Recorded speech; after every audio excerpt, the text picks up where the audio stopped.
안녕하세요. 오늘은 살면서 우리가 문제에 딱 부딪혔을 때요. 하게 되는 고민이 있잖아요. 뭘 바꿔야 하나 하는 거요. 그러니까 이 외부 상황, 세상을 바꾸려고 애쓸 건지 아니면 이걸 받아들이는 내 마음을 바꿔야 하는지 이런 갈림길에 대한 글을 오늘 좀 같이 보려고 합니다. 다들 경험 있으시죠? 오늘 저희가 살펴볼 자료가 바로 이 선택에 대한 어떤 뭐랄까 깊은 생각을 던져주더라고요. 특히 세상에 내 맘대로 잘 안 될 때 있잖아요. 그럴 때 우리 안에 관점을 바꾸는 게 어떤 의미인지, 또, 그게 어떻게 가능한 건지, 여기에 좀 초점을 맞추고 있어요. 자, 그럼 한번 좀 흥미로운 이야기 속으로 들어가 볼까요? 일단 글의 시작은 아주 명확해요.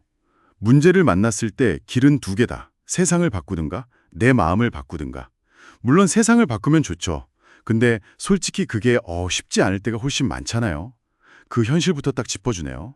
네, 맞아요. 근데 여기서 중요한 게 마음을 바꾼다는 게 그냥 뭐 에이 하고 체념하는 거랑은 좀 다르다는 거예요. 글을 보면 이건 문제 상황을 보는 내 인식 있잖아요. 그걸 바꾸거나 아니면 기대치를 좀 현실적으로 바꾸는 거. 이걸 의미하더라고요. 그러니까 바깥 상황은 그대로인데 그건 해석하고 받아들이는 내 안의 프레임. 이걸 바꾸는 거죠. 아, 내 안의 프레임을 바꾼다. 네, 생각보다 되게 능동적인 과정이에요. 그러네요. 특히 그 마음 바꾸기로 결정하기 전에 스스로한테 던져보라는 질문. 이거 전 좀 인상 깊었어요. 만약에 부처님이나 예수님 같은 성인이라면 이 상황에서 지금 나처럼 했을까 하는 거요. 아, 네네. 그 부분이죠. 글쓴이는 이 질문하면 답이 거의 항상 아니오였다고 하더라고요. 그렇죠. 이게 어쩌면 맨날 남 탓, 세상 탓 하던 거에서 나를 좀 돌아보게 하는 그런 계기가 될 수 있겠다 싶었어요. 정확합니다. 바로 그거죠. 그래서 그 질문을 통해서 내 안을 바꿔야겠다 느꼈다면 그 다음은 이제 어떻게 잖아요. 이 글이 한 두 가지 정도 구체적인 방법을 이야기해요. 첫째는 약간 초월적인 도움을 구하는 방식. 초월적인 도움이요? 그건 어떤 거죠? 여기서 말하는 나보다 더 높은 힘이라는 게 꼭 특정 종교의 신만 뜻하는 건 아니고요. 뭐 성령일 수도 있고 아니면 그냥 내 안의 참나, 뭐 우주, 내면의 지혜, 잠재의식 이런 식으로 각자 좀 연결될 수 있다고 느끼는 더 큰 존재나 원리요. 아하! 네, 그 힘에게 이 상황을 좀 다르게 볼 수 있게 해달라 뭐 이렇게 부탁하거나 기도하라는 거죠. 특정 종교 아니더라도 그냥 나를 넘어선 어떤 가능성에 마음을 여는 그런 태도로 이해하면 되겠네요. 맞습니다. 그런 개념으로 볼 수 있어요. 근데 뭐 기도나 부탁 이런 말이 좀 부담스럽거나 낯설 수도 있잖아요. 그런 다른 방법도 있나요? 네, 두 번째 방법은 조금 더 자기주도적인 방식이에요. 스스로에게 좀 다짐하는 거죠. 다짐이요? 네, 예를 들어 나는 이 상황을 다르게 볼 수 있다라거나 아니면 나는 이 상황을 다르게 보기로 선택한다. 이런 문장이요. 이런 걸 마음속으로 계속 되뇌는 거예요. 아, 일종의 자기 암시 같은 거군요. 그렇죠. 그냥 긍정적으로 생각하자. 이걸 넘어서서 내 인식의 틀 자체를 의식적으로 바꾸려는 어떤 연습? 노력인 셈이죠. 관점을 전환하는 연습, 마치 근육 키우듯이요? 네, 맞아요. 그리고 여기서 이 글이 던지는 어떻게 보면 가장 좀 주목할 만한 포인트가 있는데요. 이런 내면의 노력이 그냥 심리적인 위안, 여기서 그치지 않는다는 거예요. 아, 그래요? 네. 이런 시도를 하다 보면 정말로 상황을 완전히 새롭게 해석할 수 있는 어떤 통찰이 갑자기 탁 떠오르기도 하고 심지어는 진짜 약간 마법처럼 외부 상황 자체가 좀 긍정적으로 풀리는 경험으로 이어질 수도 있다. 이렇게까지 이야기해요. 와, 내면의 변화가 현실에도 영향을 미칠 수 있다. 네, 그런 가능성을 제시하는 거죠. 상당히 좀 과감한 주장이기도 하고요. 오, 단순히 마음 편해지자가 아니라 현실 변화 가능성까지 말한다니. 이거 진짜 흥미로운데요? 네, 그래서 오늘 저희가 살펴본 이 글의 핵심은 결국 이거 같아요.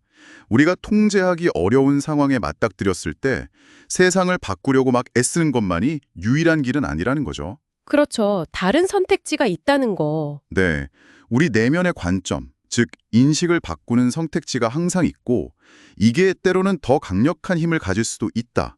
이 사실 자체를 아는 것만으로도 문제 앞에서 조금은 더 여유를 가질 수 있지 않을까 싶어요. 맞아요. 세상을 바꾸는 힘도 중요하지만 그 세상을 받아들이는 내 방식을 바꾸는 힘, 이것도 정말 중요하다는 거겠죠. 여기서 그럼 한 걸음만 더 나아가서 청취자분들께 이런 질문을 던져보면 어떨까 싶어요.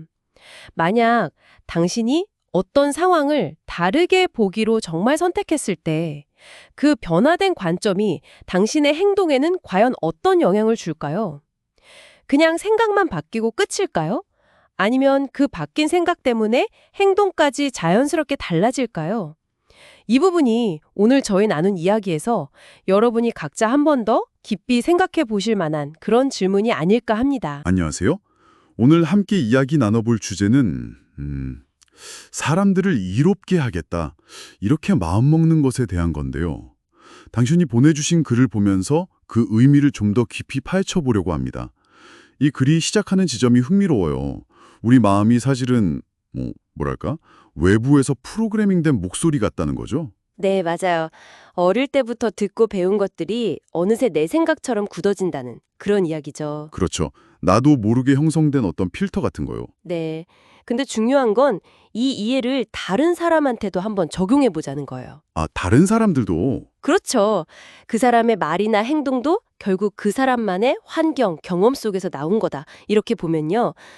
그래서는 그 너머에 있는 어떤 본래의 순수함 같은 걸 볼 수 있다고 하더라고요. 내 마음이 그렇듯 상대방 마음도 그럴 수 있다.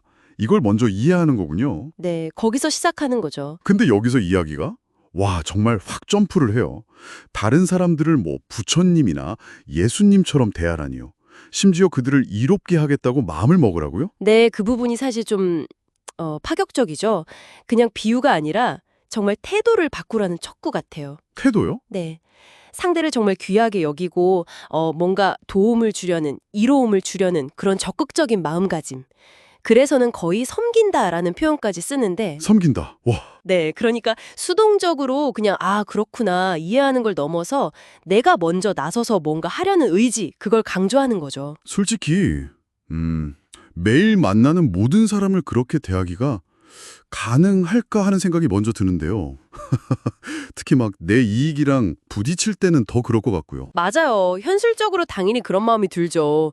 그래서도 그 부분을 놓치지 않아요. 아, 그 이기적인 마음? 네, 그 내 이득 먼저 챙기려는 마음이 불쑥 올라올 때 그걸 어떻게 하냐는 거죠. 근데 막 그걸 누르거나 아, 나 왜 이러지? 죄책감 느끼거나 그러지 말고요. 그럼 어떻게 해요? 그냥 아, 이런 마음이 올라왔네 하고 알아차리라는 거예요. 그리고 의식적으로 이타적인 방향을 선택하라고요. 약간 마음챙김이랑 비슷하죠? 알아차리고 선택한다. 근데 그 이기적인 생각 자체는요, 그게 나쁜 건 아니고요. 그래서는 한 발 더 나아가서 그런 이기적인 마음조차도 좀 연민의 시선으로 보라고 해요. 연민으로요? 내 안에 이기심을요? 네. 아이고, 또 이런 마음이 올라왔구나 하고 좀 자비롭게 받아들이라는 거죠. 막 문제라고 지적하고 비난하기보다는 그냥 알아차리고 수용하는 태도요. 우리 안에도 이런저런 모습이 다 있다는 걸 인정하는 거죠. 아, 그렇군요. 그러니까 이게 쭉 연결되는 거네요. 먼저 내 마음이 어떻게 작동하는지 프로그래밍 좀 깨닫고 그걸 바탕으로 다른 사람을 볼 때도 그 사람의 어떤 순수함, 본질, 그런 걸 보려고 하고 연민, 존중하면서 섬김. 그러다가 내 안에서 이기적인 마음이 훅 올라와도 그걸 또 알아차리고 연민으로 보듬어주면서 결국엔 의식적으로 타인에게 이로운 쪽을 선택해 나가는 거군요. 네, 정확히 정리해 주셨어요. 세상을 대하는 어떤 근본적인 태도의 전환을 제안하는 거죠. 오늘 사람들을 이롭게 하겠다는 이 마음가짐에 대해 당신의 글 덕분에 정말 깊이 생각해 볼 수 있었습니다. 마음의 본질이에 타인에 대한 연민과 존중, 그리고 의식적인 선택까지 이어지는 과정이었네요. 자, 그럼 마지막으로 당신에게 이런 질문을 한번 던져보고 싶어요. 만약에요, 정말 의식적으로 주변 사람들을 만날 때마다 아, 저 사람의 마음도 환경 속에서 만들어졌고 그 안에는 어떤 순수함이 있을 거야 하는 그런 렌즈를 끼고 본다면은요, 당신의 관계나 대화 방식 같은 게 어떻게 달라질 수 있을까요? 그리고 또 타인을 섬기겠다. 즉, 이롭게 하겠다는 그 의식적인 결정이 당신 자신의 내면에는 또 어떤 영향을 줄지 이것도 한번 생각해 보시면 재밌을 것 같습니다. 네, 정말 흥미로운 질문이네요. 오늘 함께 깊은 이야기 나눠주셔서 감사합니다. 안녕하세요. 오늘 저희 손에 들린 이 자료 제목부터가 좀 흥미롭습니다. 성공은 내면의 결과다. 네, 이게 우리가 보통 성공하면 떠올리는 거 있잖아요. 뭐 돈이나 명예 같은 외부적인 것들. 그거랑은 전혀 다른 얘기를 하고 있어요. 맞아요. 그러니까 성공의 기준 자체를 한번 뒤지고 보자는 거죠. 단순히 뭐 얼마나 벌었냐 이게 아니라 내면의 상태, 여기에 초점을 맞추더라고요. 네, 이 자료가 아주 단호하게 말하는데요. 진짜 성공은 얼마나 많이 가졌냐가 아니래요. 어떤 마음 상태를 유지하느냐, 이게 전부라고. 자, 이 관점 되게 흥미로운데 한번 같이 깊이 파고 들어가 볼까요? 어쩌면 당신이 생각하는 성공의 의미, 이건 다시 생각해보게 될지도 몰라요. 네, 그 성공의 정의를 다시 검토한다는 게 핵심인 것 같아요. 뭐랄까, 그냥 부를 쌓는 경쟁, 이런 거에서 좀 벗어나서 마음의 평안, 이 내적인 상태에 집중하는 거죠. 사실 주변에 보면 성공했다는 분들 중에도 어딘가 좀 불안해 보이고 공허해 보이는 경우 꽤 있잖아요. 아, 맞아요. 그런 지점을 파고드는 거군요. 자료에서 구체적인 액수까지 딱 언급하면서 뭐 1억 벌면 2억 벌고 또 2억 벌면 10억 벌고 이런 끝없는 탐욕, 이걸 경계해야 한다고. 그렇죠. 중요한 건 지금 당장 얼마 버느냐 이게 아니라는 거예요. 어떤 상황에서도 흔들리지 않는 그 마음의 평안, 이걸 먼저 확보해라. 이걸 강조하더라고요. 근데 솔직히 좀 궁금한 게 이게 현실적으로 가능할까? 뭐 이런 생각도 들어요. 예를 들어서 당장 먹고 살기 힘든 사람한테도 마음의 평안이 먼저다. 이게 통할까요? 자료에서는 혹시 이런 부분은 다루나요? 아, 네. 좋은 질문이세요. 이게 돈을 아예 무시해라 이런 뜻은 아니더라고요. 뭐랄까, 돈의 노예가 되지 말라는 경고에 가깝죠. 자료에서도 기본적인 삶의 안정이랑 끝없는 부의 추구는 명확하게 구분해요. 아, 구분을 하는군요. 네.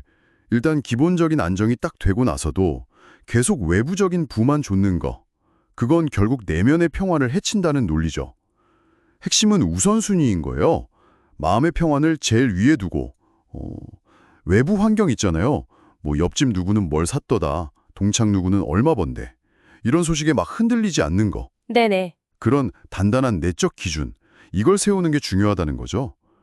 자료에 인용된 연구 결과도 하나 있었는데 그게 좀 인상 깊었어요. 오, 어떤 건데요? 외부적인 성공 기준에 막 집착하는 그룹보다 내적인 만족도를 더 중요하게 생각하는 그룹이 장기적으로 봤을 때 행복지수가 훨씬 높게 나왔다고 하더라고요. 와, 내적 기준. 확실히 곱씹어볼 말이네요. 근데 이 자료는 여기서 안 멈추고 한 발 더 나가요.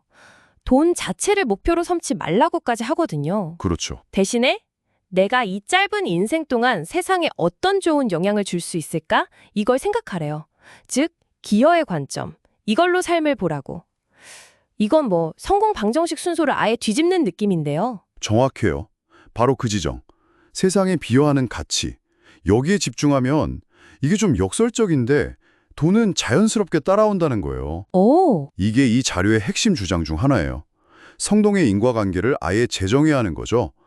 네, 그러니까 외적인 보상, 즉 돈을 직접 쫓는 게 아니라 내적인 동기, 그러니까 세상에 좋은 영향을 주고 싶다는 마음, 그리고 그걸 실제로 행동으로 옮기는 거, 여기에 집중하면 부는 그냥 결과물로 따라온다는 시각이에요. 결과물로서 네, 자료에서는 이걸 가치 우선의 법칙이라고 부르면서 사례도 몇 개 들더라고요. 예를 들면 그냥 돈 벌려고 시작한 사업보다 어떤 사회 문제를 해결하거나 사람들 삶을 진짜 좋게 만들려는 목표를 가진 기업들 있잖아요. 네네. 이쪽. 그런 곳들이 장기적으로 보면 더 크게 성공하고 돈도 더 많이 번다는 분석이죠. 물론 뭐 이게 당장 내일 결과를 보장한다 이런 건 아니지만요. 장기적으로 봤을 때 훨씬 더 지속 가능하고 또 의미 있는 성공의 길이다. 이걸 강조하는 거죠. 와, 가치는 결과적으로 보상받는다. 진짜 흥미로운데요. 보통은 먼저 부자 되고 나서 뭐 기부해야지, 좋은 일 해야지 생각하는데 순서가 완전 반대네요. 네, 그렇죠. 관점의 전환이죠. 자, 그럼 오늘 살펴본 내용 한번 정리해 볼까요? 이 자료는 진짜 성공이란 건 외부적인 부의 크기가 아니라 내면의 평안에서 시작한다. 그리고 더 나아가서 세상에 긍정적으로 기여하면 부는 자연스럽게 따라올 수 있다. 이런 어쩌면 좀 혁신적인 관점을 제시하고 있습니다. 당신에게 이 메시지는 어떤 의미로 다가오나요? 여기서 마지막으로 한 가지 질문을 더 던져보고 싶어요. 한번 깊이 생각해 볼 만한 질문인데요. 만약 당신이 이 자료의 관점, 그러니까 성공은 내면의 상태고 또 기여의 결과다. 이 생각을 받아들인다고 한번 가정해보죠. 네. 그럼 이게 당신의 삶에 어떤 구체적인 변화를 가져올 수 있을까요? 단순히 성공의 정의만 바꾸는 게 아니라 매일 하는 일이나 장기적으로 추구하는 목표, 심지어 시간을 어떻게 쓰는지까지 영향을 미치지 않을까요? 아, 그러네요. 생각의 방식 자체가 바뀔 수도 있겠어요. 그렇죠. 그리고 더 나아가서 당신이 이 세상에 기꺼이 내놓고 싶은 당신만의 그 고유한 가치는 뭘지 이걸 한번 진지하게 고민해보는 시간을 가져보는 건 어떨까요? 어쩌면 그 답을 찾는 과정 자체가 이 자료가 말하는 진짜 성공의 시작일지도 모르겠습니다. 안녕하세요. 오늘 여러분과 함께 좀 자세히 들여다볼 이야기는요. 바로 많은 분들께 깊은 울림을 주는 성 프란치스코의 평화의 기도입니다. 네. 아주 짧지만 그 안에 담긴 메시지가 굉장히 강력하죠. 맞아요. 그래서 오늘 이 기도문을 통해서 평화의 진정한 의미, 그리고 그걸 어떻게 실천할 수 있을지 그 핵심 메시지를 좀 파헤쳐 보려고 합니다. 좋습니다. 특히 이 기도의 시작부터가 좀 인상 깊어요. 네, 그렇죠. 보통은 그냥 평화를 주세요 할 법도 한데 그게 아니라 우리 자신이 평화의 도구가 되게 해달라고 청하잖아요. 네. 뭔가 문제 해결의 시작을 외부가 아니라 나 자신에게서 찾는 듯한 그런 느낌이죠. 맞아요. 그럼 구체적으로 어떤 내용인지 한번 바로 들어가 볼까요? 네. 기도의 앞부분을 보면요. 여러 대립적인 상황들이 쭉 나옵니다. 네. 미움이 있는 곳에 사랑을, 또 잘못이 있는 곳에 용서를, 그리고 분열이 있는 곳에 일치를, 이렇게요. 그렇죠. 이런 부정적인 상태들을 긍정적인 것들로 이렇게 변화시키는 주체가 되고 싶다는 그런 간절함이 느껴지죠. 트비저는 어둠이 있는 곳에 빛을, 슬픔이 있는 곳에 기쁨을 가져오는 자 되게 하소서. 이 부분이요. 굉장히 능동적인 역할이 강조되는 것 같아요. 아, 정확히 보셨습니다. 그 능동성, 그게 정말 핵심입니다. 그냥 평화를 기다리는 게 아니잖아요. 네네. 수동적인 게 아니라. 그렇죠. 미움, 잘못, 분열 이런 부정적인 현실에 직접 뛰어들어서 사랑, 용서, 일치 같은 긍정적인 가치로 바꾸겠다. 이런 변화의 주체가 되겠다는 선언이 셈이죠. 와, 변화의 주체. 그렇게 보니까 정말 갈등 상황을 조화로 이끌기 위한 아주 구체적인 행동을 촉구하는 거네요. 맞습니다. 그냥 주은이 마음만 품는 게 아니라 실제적인 행동 지침 같은 거죠. 그렇군요.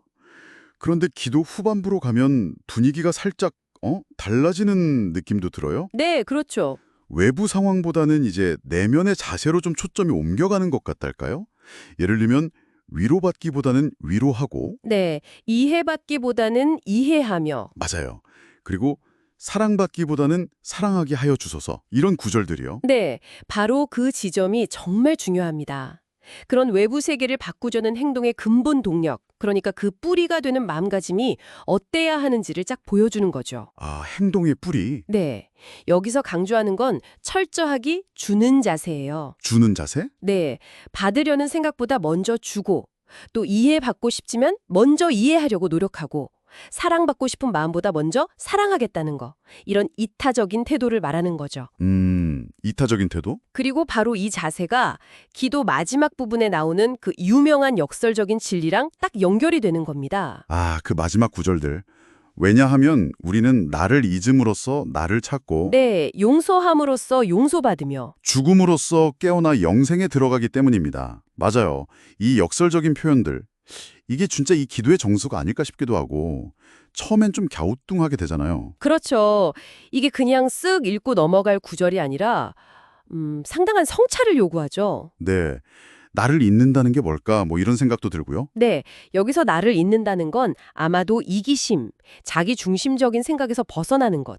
그러니까 일종의 자기 비움을 의미한다고 볼 수 있을 것 같아요. 자기 비움? 네, 근데 역설적이게도 그렇게 나를 내려놓을 때 오히려 진짜 나를 발견하게 된다는 거죠. 와, 깊네요. 그렇죠. 마찬가지로 내가 먼저 용서라는 그 행동을 통해서 나도 용서받을 수 있는 길이 열리는 거고 또 세속적인 욕망이나 어떤 낡은 자아의 죽음을 통해서 영적인 새로운 생명, 즉 영생에 이르게 된다는 그런 심오한 뜻이 담겨 있습니다. 결국 진정한 평화라는 건 이런 자기 비움과 또 능동적인 사랑의 실천 속에서 이루어진다는 거군요. 바로 그겁니다. 네. 아, 정리를 좀 해보면 이 성 프란치스코의 평화의 기도는 단순히 그냥 아름다운 소망 목록 같은 게 아니네요. 그렇죠. 훨씬 더 적극적이죠. 네.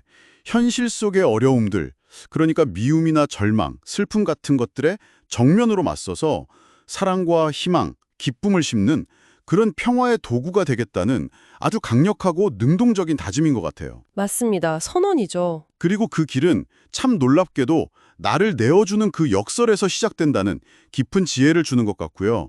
자, 이 기도문이 여러분께는 또 어떤 울림을 주는지 궁금하네요.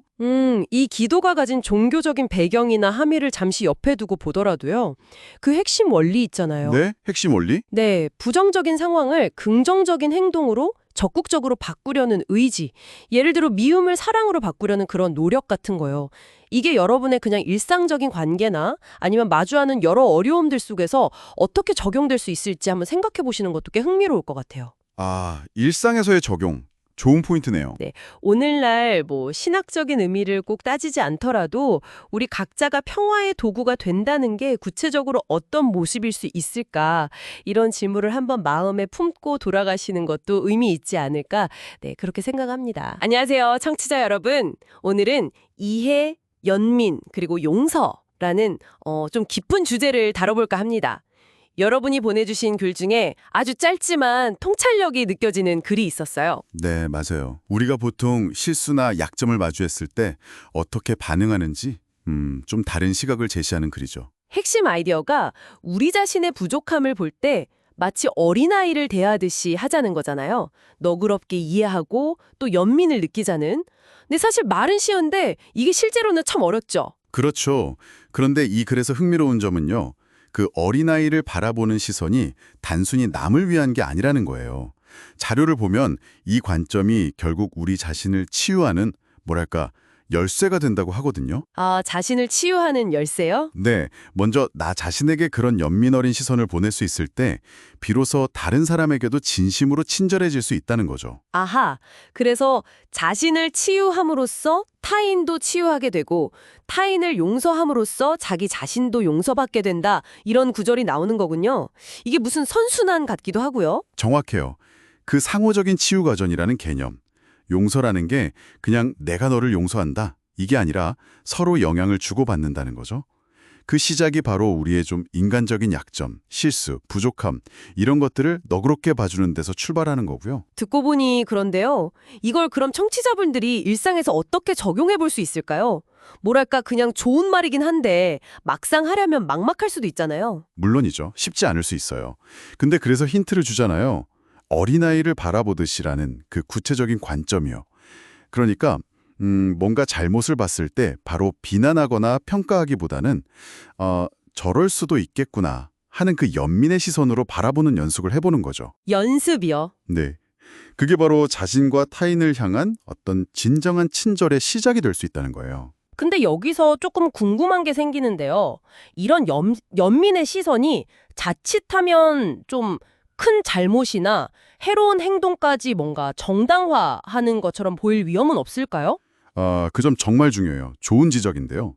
여기서 말하는 연민은 행동을 무조건 괜찮다고 덮어주는 거랑은 좀 달라요. 면죄부가 아니거든요. 오히려 이해에 더 가깝다고 봐야죠. 이해요. 네. 어린아이가 실수했을 때 그 행동 자체가 옳다고 하진 않잖아요, 우리가. 하지만 왜 그랬을까? 뭐가 부족했을까? 뭘 몰랐을까? 그 배경에 있는 미숙함 같은 걸 이해하려고 하잖아요. 마찬가지로 이 관점은 행동의 결과보다는 그 뿌리에 있는 인간적인 약점이나 동기, 이걸 좀 보려고 노력하는 거예요. 비난 대신에요. 아, 행동에 대한 책임은 또 별개로 하고 그 행동 이면의 어떤 인간적인 부분을 이해하려는 거군요. 그렇죠. 책임은 져야죠. 하지만 연민은 그 책임을 회피하게 만드는 게 아니라 좀 더 건설적으로 문제에 접근하게 도와주는 쪽에 가깝습니다. 그렇군요. 그럼 예를 들어 직장 동료가 발표를 좀 망쳤을 때 아이고 능력 없네. 이게 아니라 어휴 많이 긴장했나 보네. 저런. 다음엔 어떻게 좀 더 잘할 수 있을까? 약간 이런 식으로 생각하는 걸까요? 네, 정확히 그런 느낌이에요. 즉각적으로 판단하고 비난하기보다 한 발짝 물러서서 그 사람과 상황을 좀 더 넓게 보려는 의식적인 노력이죠. 이게 바로 자신과 타인 모두에게 진정한 친절을 베푸는 시작이라고 자료에서도 강조하고요. 처음엔 어색하고 힘들 수 있는데 이걸 꾸준히 하다 보면 감정적으로 반응하는 패턴 자체가 바뀔 수 있다고 해요. 네. 오늘 살펴본 글 정말 짧았지만 그 안에 담긴 메시지는 아주 깊네요. 이해와 연민, 그리고 용서가 어떻게 우리 자신과 타인을 치유하고 또 연결하는지에 대한 이야기였어요.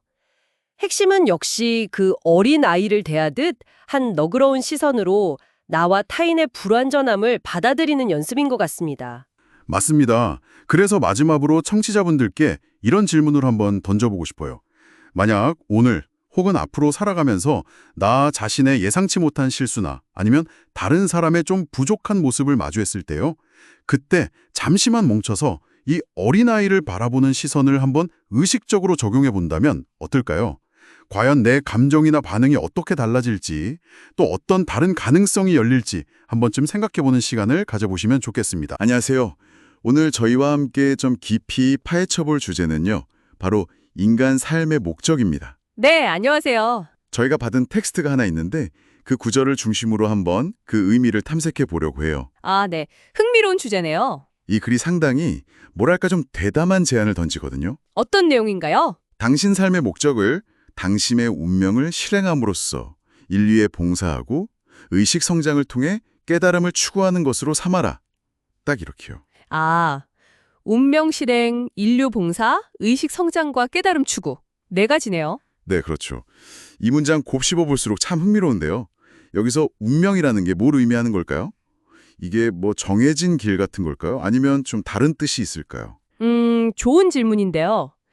제 생각에는 이 글의 맥락에서 운명이라는 건 그러니까 단순히 피할 수 없는 어떤 숙명 이런 거라기보다는요. 네. 각 개인이 가진 고유한 잠재력이나 소명 이런 걸 발견하고 그걸 이렇게 실현해 나가는 과정 이걸 의미하는 것 같아요. 아, 과정이요? 네.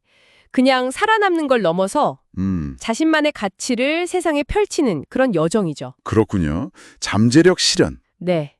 거기에 이제 인류에 대한 봉사 그리고 의식 성장을 통한 깨달음 추구 이게 더해지면서 삶의 목적에 대한 되게 독특한 관점을 보여주는 거죠. 단순히 운명을 따르는 것만이 아니고 인류 봉사란 의식 성장까지 다 연결이 되는군요. 그렇죠. 세 가지 요소가 맞물려 돌아가는. 그럼 이 세 가지, 그러니까 운명, 실행, 인류 봉사, 의식 성장, 이게 어떻게 그 결과로 이어진다는 걸까요?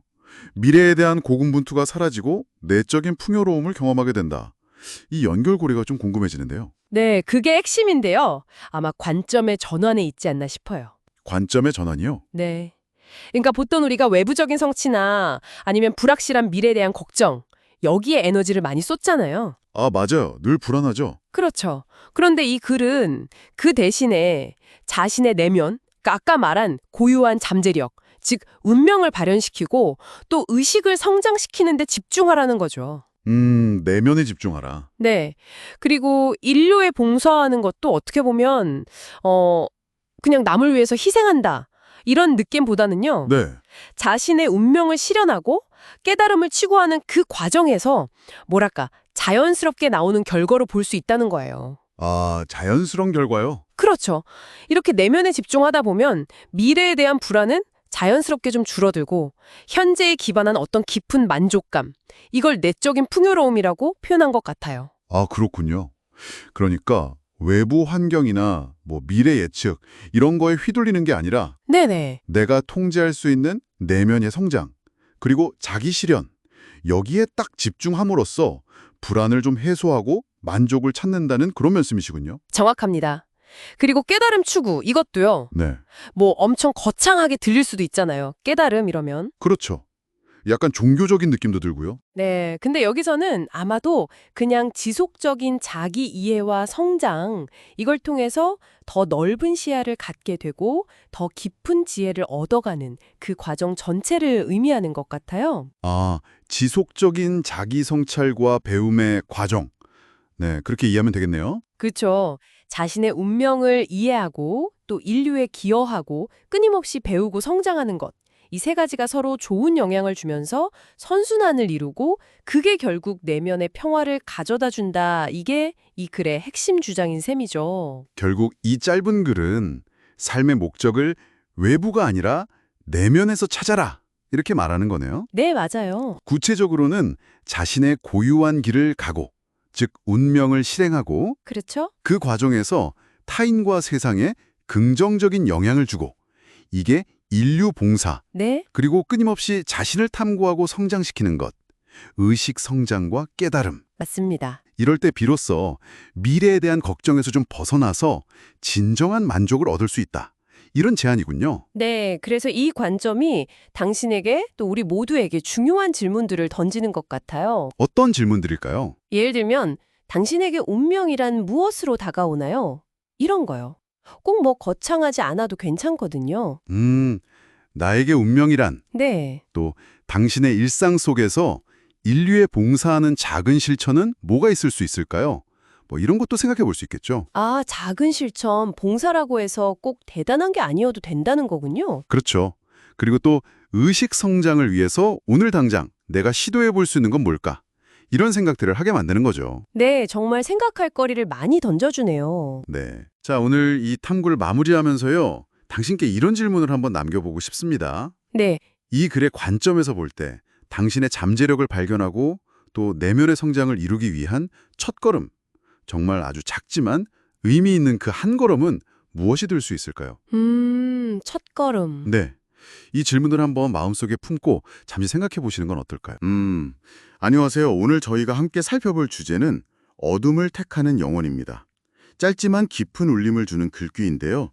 이걸 바탕으로 왜 어떤 영혼은 빛이 아닌 어둠을 경험하는 길을 선택하는지, 그런 이야기를 좀 나눠보려고 해요. 이 탐구를 통해서 뭔가 새로운 관점을 발견하는 것, 그게 오늘의 목표입니다. 자, 이걸 한번 자세히 들여다볼까요? 그 핵심은 다른 사람들을 치유하는 길을 걷는 영혼이 때로는 스스로 어둠을 경험한다는 생각, 이거죠. 흥미롭지 않나요? 네, 그렇죠. 처음 들으면 약간 왜? 싶을 수 있어요. 보통은 이제 빛을 향하고 어려움은 피하려고 하잖아요. 맞아요. 근데 이 글은 타인을 치유해야 하는 영혼이 스스로 어둠 속으로 들어간다고 말하거든요. 그 이유가 뭘까요? 바로 그 어둠 속에서 빛을 찾아 나오는 법, 이걸 직접 배우기 위해서라고 해요. 그래야만 이제 다른 이들에게 그 길을 제대로 알려줄 수 있다는 거죠. 아, 그러니까 이게 그냥 머리로 하는 게 아니라 몸으로 직접 겪어서 체득하는 지혜, 뭐 그런 거네요. 정확합니다. 여기서 흥미로운 점은 어둠을 단순히 그냥 나쁜 거, 부정적인 상태 이렇게만 보는 게 아니라는 거예요. 어떤 목적을 가진 경험으로 바라본다는 거죠. 목적을 가진 경험이요? 네, 다른 사람을 더 깊이 이해하고 공감하고 또 효과적으로 돕기 위해서 스스로 어려운 길을 선택하는 일종의 뭐랄까 체험학습, 약간 그런 느낌으로 볼 수 있겠네요. 체험학습이라 듣고 보니 그렇네요. 그 어둠 속에서 직접 부딪히고 길을 찾고 마침내 빛으로 나오는 그 모든 과정을 겪어야만. 그렇죠. 그래야 비슷한 어둠 속에 있는 사람들을 정말 진심으로 이해하고 안내할 수 있다. 뭐 이런 의미 같아요. 그래서 이 글이 이렇게 조언하는 거군요. 어둠을 약으로 삼으십시오. 네, 그 표현이 참 강렬하죠. 어둠이 어떻게 약이 될 수 있을까요? 이게 참 곱씹어 볼 만한 말 같아요. 보통 약은 병을 고치는 건데 어둠 자체가 약이라니? 마치 백신 같은 개념 아닐까요? 백신이요? 네, 어려움이나 고통, 즉 어둠이 오히려 우리를 더 강하게 만들거나 다른 사람의 고통을 이해하는 데 도움을 줄 수 있다는 거죠. 약한 균으로 면역력을 키우듯이요. 아하, 그렇게 볼 수도 있겠네요. 그러니까 어둠이나 시련을 그냥 피해야 할 대상으로만 보는 게 아니라. 맞습니다. 성장을 위한 촉매제나 혹은 치유의 도구로 재해석하는 관점이죠. 중요한 질문을 던지는 것 같아요. 그럼 당신이 겪는 어려움 속에서는 어떤 약을 발견할 수 있을까? 또 어떻게 그걸 성장의 기회로 삼을 수 있을까?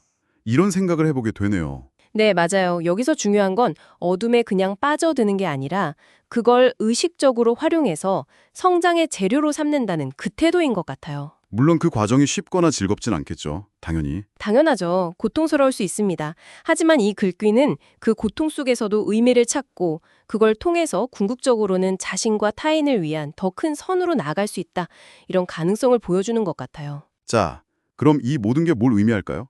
오늘 우리는 어둠을 선택하는 영혼이라는 개념을 통해 시련이 때로는 타인을 돕기 위한 깊은 배움의 과정일 수 있다는 걸 봤고요. 그리고 어둠조차 약처럼 활용될 수 있다는 그런 가능성을 엿보았습니다. 이 아이디어가 당신에게는 어떻게 다가오나요? 마지막으로 이런 질문을 한번 던져봅니다.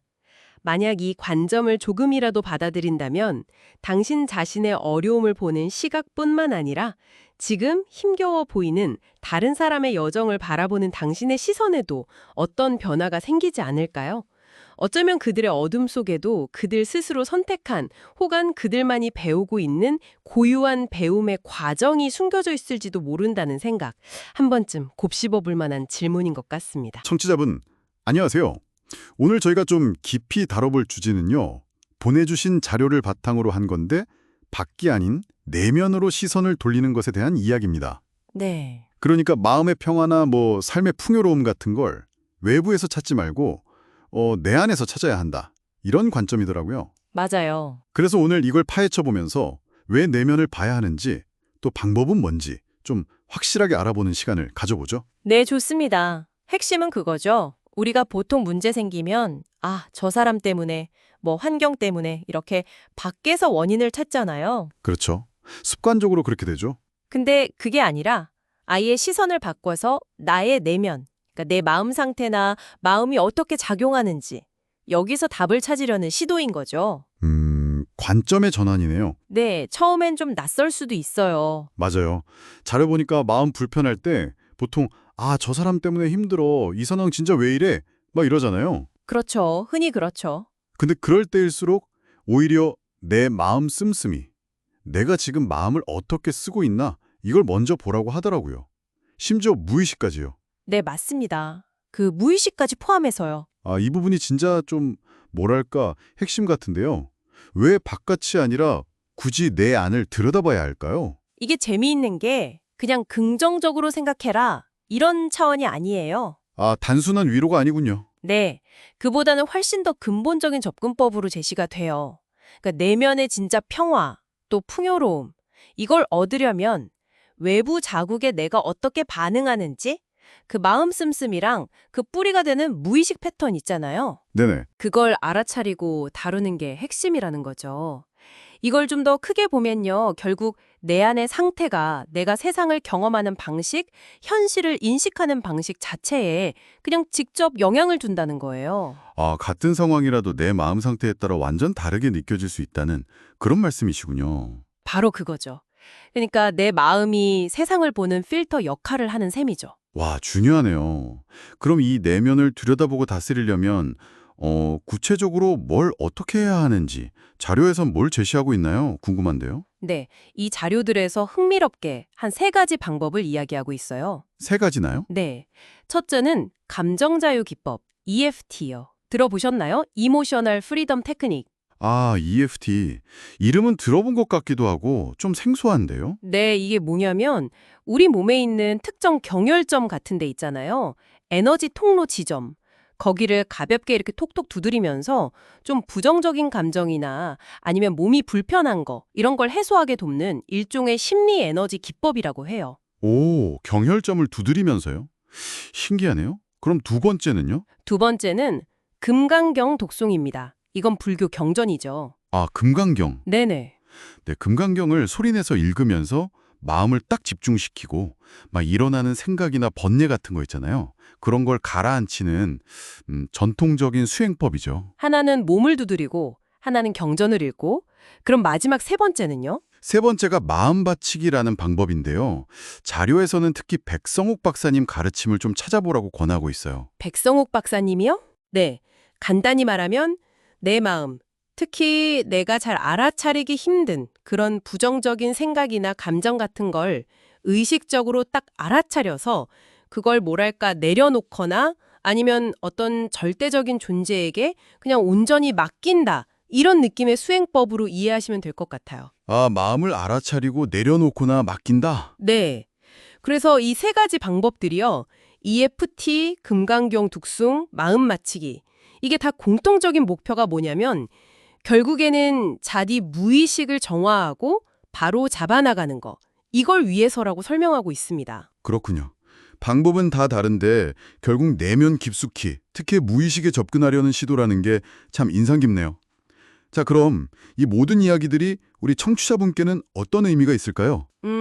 오늘 저희가 쭉 살펴본 내용의 핵심은 결국 이건 것 같아요. 살면서 힘든 일이나 마음 불편한 일이 있을 때 그 원인을 자꾸 밖에서만, 남 탓, 상황 탓만 하지 말고 네. 일단 먼저 내 안을 보자. 나의 습관적인 마음 씀씀이, 그리고 그 밑에 있는 무의식, 이걸 한번 들여다보고 그걸 좀 정화하고 건강하게 바꾸려는 노력이 중요하다는 거죠. 그렇죠. 내 안을 먼저 살피는 노력. 네. 그리고 바로 그 노력이 청취자분께서 원하시는 그 내면의 깊은 평화, 그리고 삶의 풍요로움으로 이어질 수 있는 진짜 길이다. 이런 가능성을 보여주는 것 같습니다. 네. 결국 문제 해결의 열쇠는 내 안에 있다는 어쩌면 아주 근본적인 이야기네요. 오늘 내면을 보는 것의 중요성, 그리고 구체적인 방법들까지 알아봤습니다. 여기서 한 걸음만 더 나아가서 이런 질문을 던져볼 수도 있겠어요. 어떤 질문일까요? 과연 이 내면의 변화라는 게 그냥 나 혼자 마음 편해지는 데서 끝나는 걸까? 아니면 우리가 이 바깥 세상을 인식하고 또 관계 맺는 방식 자체를 아예 근본적으로 바꿔버리는 그런 더 큰 힘을 가지고 있을까? 와, 생각할 거리를 주시네요. 네, 이 질문에 대한 답은 아마 청취자분께서 앞으로 이 자료들을 가지고 스스로 더 깊이 탐구해 보시면 아주 흥미로운 여정이 되지 않을까 싶습니다. 네. 오늘 저희와 함께 이 내면으로의 의미 있는 여정 함께 해주셔서 정말 감사합니다. 안녕하세요. 오늘은 저희가 받은 자료를 바탕으로 누군가를 좋아한다는 이 감정에 대해 좀 더 깊이 파고들어 볼까 하는데요. 이게 질문이 참 재밌어요. 당신이 누군가를 좋아할 때, 그 사람 때문에 내가 느끼는 이 행복감, 이걸 좋아하는 걸까요? 아니면 그 행복감과는 좀 별개로 그냥 그 사람 자체를 좋아하는 걸까요? 어찌 보면 간단해 보이는데, 곱씹어 보면 상당히 많은 생각을 하게 만드는 질문인 것 같습니다. 네, 맞아요. 정말 흥미로운 출발점이죠. 이 자료는 먼저 딱 그 두 가지를 구분하고 시작하더라고요. 네네. 내가 느끼는 기분 좋음, 뭐랄까, 행복감이 중요하다면 상대방은 그 기분을 위한 일종의 수단이 될 수 있다는 거죠. 수단이요? 네. 근데 반대로 상대방 그 존재 자체가 그냥 소중하다면 그 사람은 내 감정과는 별개로 목적 그 자체가 되는 거고요. 목적. 네.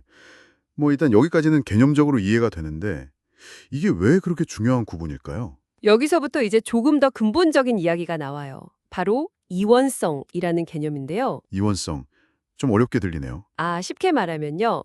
나, 그리고 내가 아닌 것, 이렇게 세상을 딱 둘로 나누어 보는 우리의 기본적인 인식 틀이에요. 아하, 나와 타인을 분리해서 생각하는 거군요. 늘 그렇게 살고 있지 않나요? 그렇죠. 너무 당연하게 느껴지죠? 근데 이 자료는 바로 여기서 아주 날카로운 질문을 던져요. 어떤 질문이죠? 우리가 이렇게 나와 너를 철저히 구분하는 이 이원성에 깊이 빠져 있다면 과연 타인을 온전히 순수하게 목적 그 자체로 사랑하는 게 가능할까 하는 거죠. 그러니까 내 행복이나 만족을 위한 수단이 아니라 그냥 그 사람 존재 자체만으로 사랑하는 게 이원성 안에서는 어렵지 않을까 하는 물음이에요. 와, 이건 정말 생각지도 못한 관점인데요. 내가 누군가를 좋아한다고 느낄 때조차 그게 사실은 나라는 필터를 한번 거친 감정일 수 있다. 네, 그럴 수 있다는 거죠. 우리의 좋아함이라는 감정조차도 이 이원성이라는 안경을 통해 보면 왜곡될 수 있다는 가능성을 제기하는 겁니다. 그럼 이 자료는 여기서 어떤 방향을 좀 제시하나요? 이 이원성을 넘어설 수 있다고 보나요? 네, 거기서 한 걸음 더 나아가죠. 타인을 정말 자기 자신처럼 여기는 것. 자기 자신처럼요? 네, 그러니까 나와 너의 경계를 의식적으로 허물려는 노력. 그게 어쩌면 진정한 사랑의 모습에 더 가까울 수 있다고요. 이건 단순한 감정이입을 넘어서는 어떤 인식의 전환을 요구하는 거죠. 타인을 나 자신처럼 여긴다. 와, 이게 굉장히 이상적으로 들리면서도 동시에 구체적으로 어떻게 가능할까 싶기도 한데요. 자료는 이걸 개인적인 차원을 넘어서 좀 더 큰 그림하고 연결시키더라고요. 더 큰 그림이라면요. 예를 들어 명상이라든지 성찰 같은 우리가 흔히 깨달음을 추구한다고 하는 여러 수행들이 있잖아요. 네네. 그런 게 단순히 개인의 마음 평화를 얻으려는 것만이 아니라 어쩌면 이 나 중심적인 사고, 즉 이원성에서 벗어나려는 중요한 시도일 수 있다는 거예요. 아, 깨달음 추구가 이원성 극복과 연결되는군요. 그렇죠. 그리고 그런 노력을 통해서 타인을 어떤 조건 없이 받아들이고 더 나아가서는 뭐랄까 인류 전체에 대한 어떤 보편적인 사랑 이런 것으로 확장될 가능성까지 본다는 거죠. 자료에서는 이걸 되게 소중한 움직임이라고 표현하고 있고요. 와, 그러니까 너를 좋아한다는 아주 개인적인 감정에서 시작했는데 이걸 파고들다 보니까 결국 나와 세계를 인식하는 방식, 그리고 궁극적으로는 인류애적인 사랑까지. 이야, 정말 깊어지네요. 맞습니다.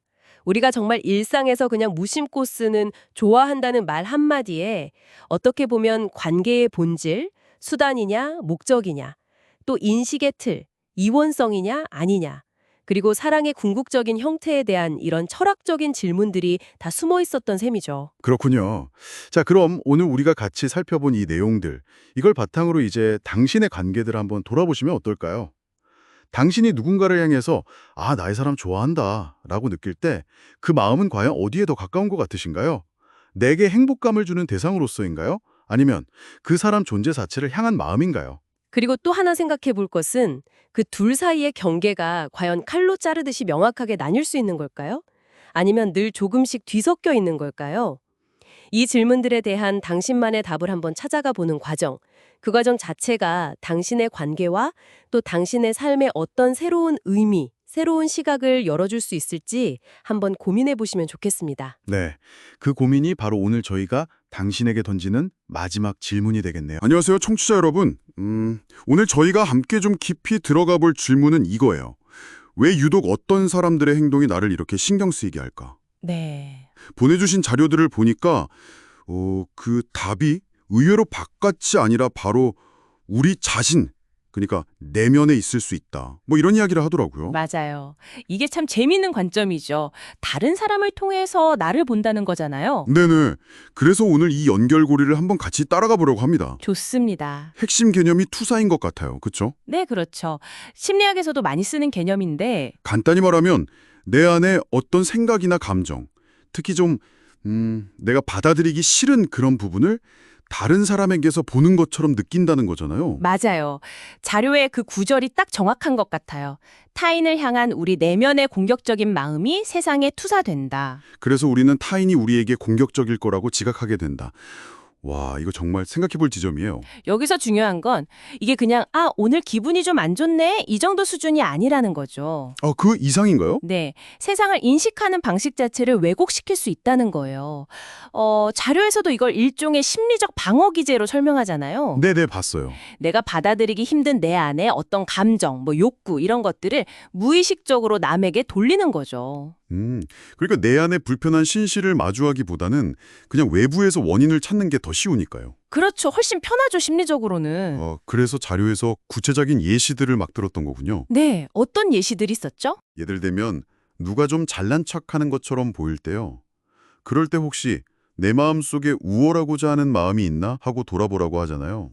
네네, 그거요. 또 사람들이 나를 막 미워하는 것 같고 적대적으로 느껴질 때도 내 마음속에 혹시 타인을 향한 적대감이나 배타적인 마음이 있나 이걸 먼저 살피려고 하고요. 맞아요.